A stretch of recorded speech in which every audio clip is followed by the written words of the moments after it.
Hello, this is Jeff Fuller coming to the board again with some thoughts that I hope you'll consider.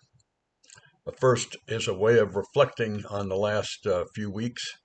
I would say that the COVID mitigation and mandates are falling of their own weight for a lack of uh, rationale and consistency. The application in Prince William County Schools has been inconsistent, confusing, and to say the least, frustrating for many parents and teachers, and certainly the kids. So it's a welcome day when the masks come off, and I think we'll all be glad to put this time in our lives behind us. But I do not, I would not want you to forget that your decisions, and your policies are the source of a lot of frustration. And it's not just with people like me who are conservative. Working moms and dads, people that have to work two jobs to put a house over their heads and kids in school and so forth. These people have paid a heavy price, and their children have paid a heavy price. And I don't think we'll know for a decade the total impact, not only of COVID, but of the response to COVID, which I think has been abhorrent. So, what have we lost in 2.5 years? How can we measure it? Well, let's just measure the things that we can measure right now, which is the impact on education.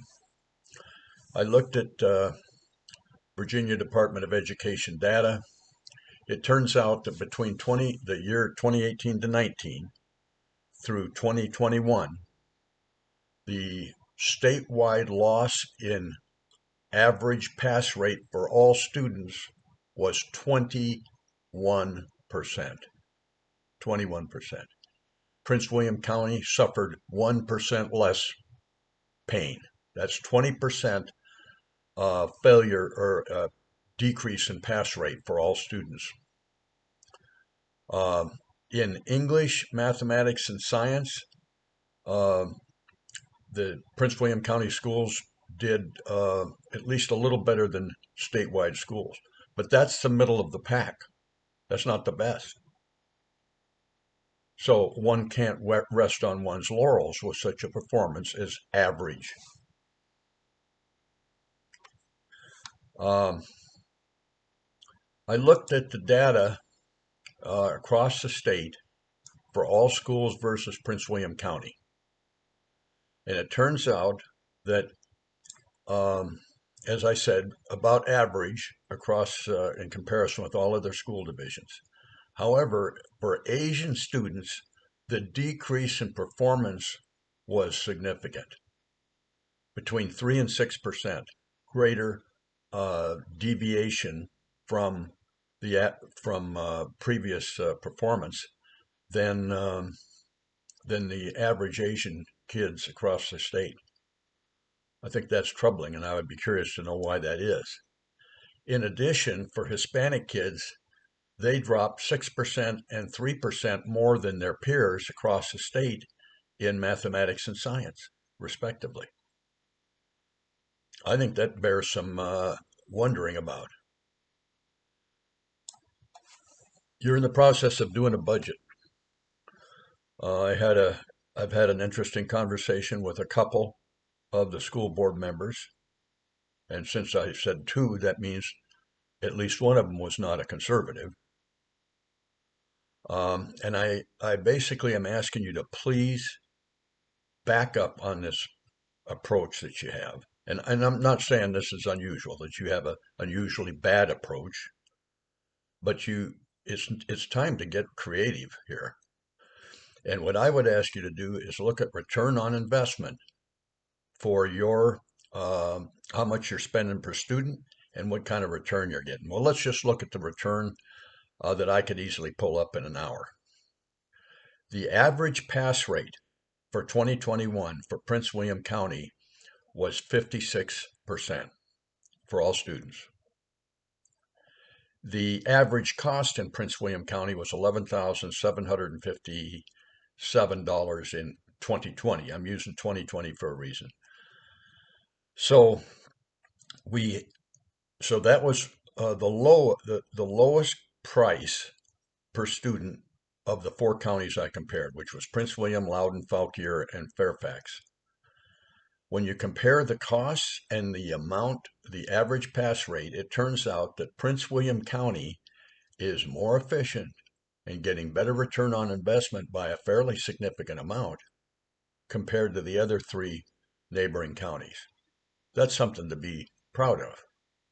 And I think citizens who see that and understand it will not be too reluctant if you come back to them and say, we need to do a major campaign to gain back that 20% that we lost. I think that people would be receptive to that. I would be. But I don't want to hear that you're investing all your effort on touchy-feely things. I'm talking about reading, writing, arithmetic, science, history, the stuff that makes a difference, and life skills. So I'll share this. I'm going to send it to the board for their information. It's just a short analysis. I think the other thing I would ask you to think about that, and it's not just because I'm a conservative. This is a problem.